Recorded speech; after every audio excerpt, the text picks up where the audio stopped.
In this video, we will go over the example for practice problems from topic 1.3. So the learning objectives for these two questions are: I can solve equations in one variable, and I can model equations from a situation and solve the equation using inverse operations.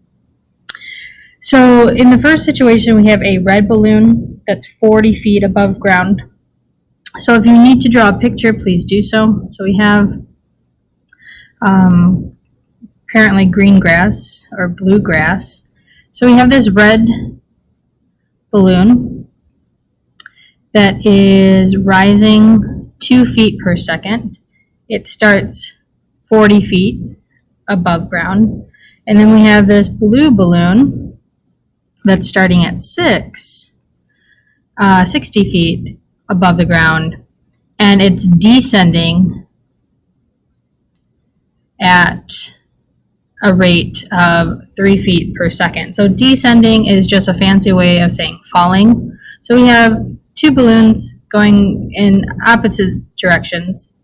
So let's check it out.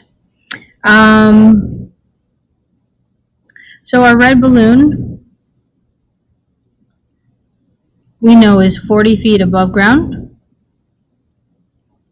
And it's rising at 2 feet per second. We know the other blue balloon is 60 feet in the air and falling at 3 feet per second. So we need to figure out what will the height of the balloons be when they're at the same height above the ground.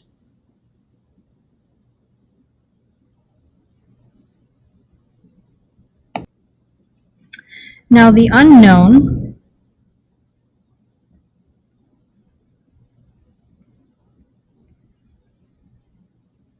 in this case, we don't know when they're going to be at the same height. So we are looking for the time that they're going to be at the same height. So yesterday when we were going over this, I read it too quickly and I put x as the height. And I'm going to show you why that can't be. So if you notice,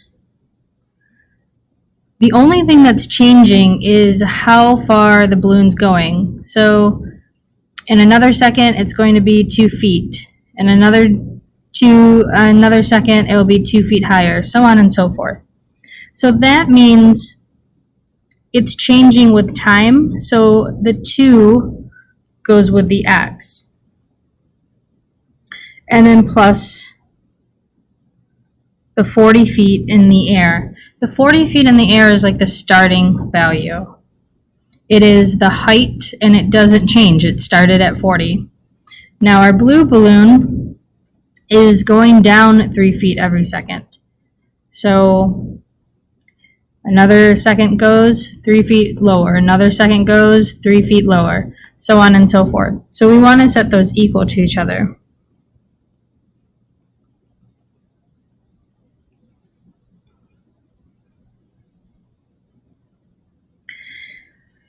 Now, for this part, make sure that you carry the x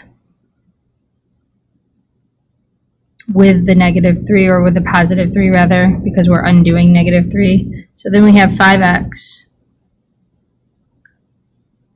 plus 40 equals 60. Minus 40 minus 40. We have 5x equals 20. Divide by 5. Divide by 5. Now, here's the thing where we stopped yesterday for the students that I had in the Zoom. X equals 4 is not the height. Because think about it. We started at 40 feet for the red balloon. It can't be 4 for the height because it's traveling upward. So this is actually the time. So the balloons are going to be level. So if I draw it again,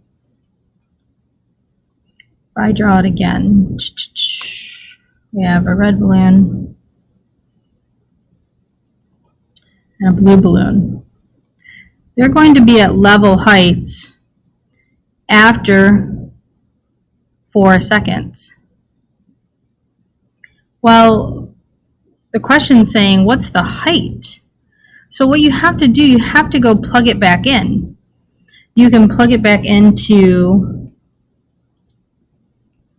the x value of the red equation.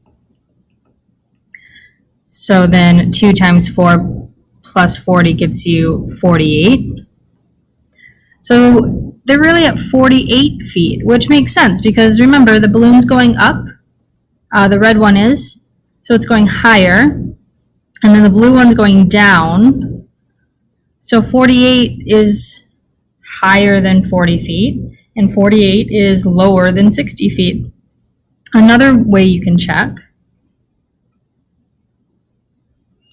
is by plugging in the 4 to the blue equation, and you're going to get the exact same thing. So x equals a 48. So at 48 feet, the balloons are at the same height.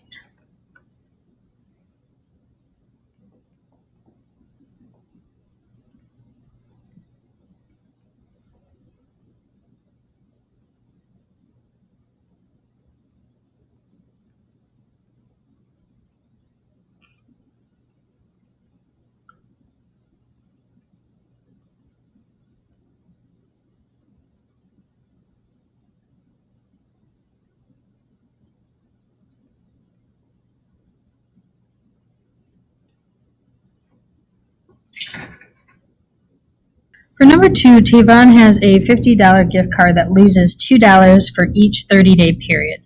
So sometimes gift cards have, if you don't use them, they start deducting or taking away money. So this gift card, you lose $2 basically for every month you don't use it. So that's what that 30-day period means. He also has a $40 gift card that loses $1.50 for each month or 30-day period that's not used. So I wrote, you don't need to use the 30 days in the actual equation. So we want to write and solve an equation. So we have a given. So remember, we have 2 different items here. We're going to have the first gift card, and then we're going to have the second gift card. So the first gift card is talking about $50, and then losing is -2. The second gift card has $40, and it's losing $1.50 every month or every 30-day period.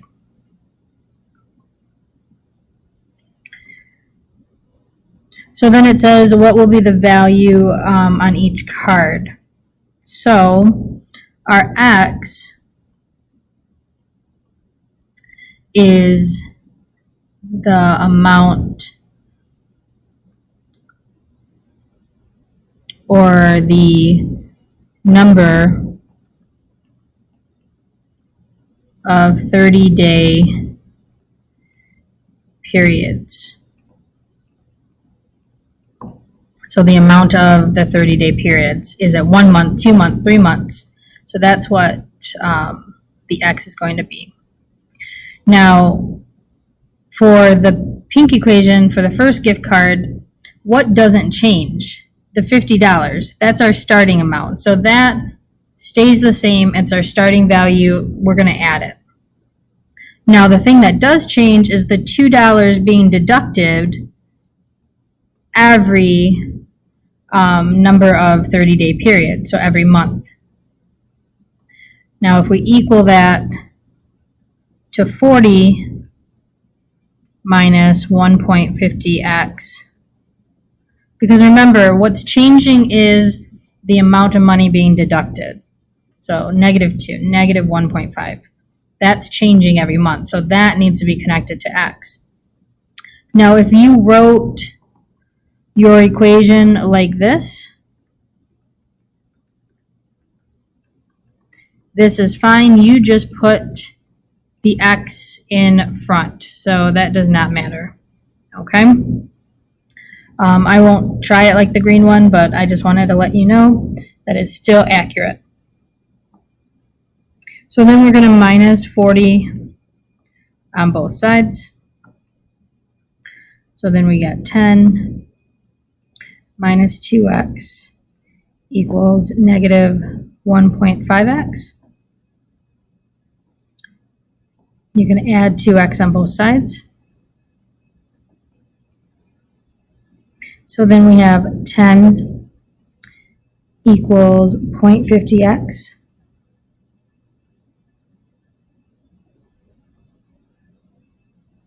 Divide by 0.50.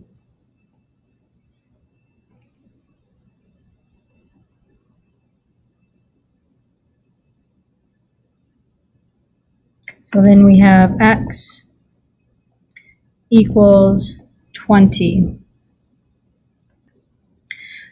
So it says write and solve an equation for the number of 30-day periods that they'll be equal. So at 20 30-day periods,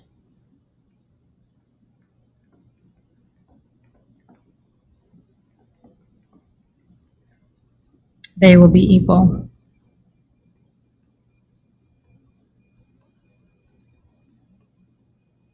Now, you can always check your answer.